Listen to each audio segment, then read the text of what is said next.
Arkadaşlar merhaba. Bir günüm nasıl geçiyor vloguna hoş geldiniz. Gördüğünüz gibi sabah erkenden kalkıp kapkaranlıkta işe gitmeyi bekliyorum. Ortam şöyle. Kapkaranlık. Kahvaltısı için bir tane poğaça ve yanında espresso bir kahve alıyoruz.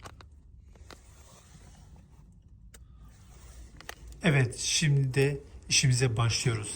İşimizin güzel ve temiz gelebilmesi için öncelikle lazerimizi ayarlıyoruz. Arkadaşlar, şimdi saat 10, çay molası. Arkadaşlar, videoyu beğendiyseniz like atıp abone olmayı unutmayınız. İyi günler.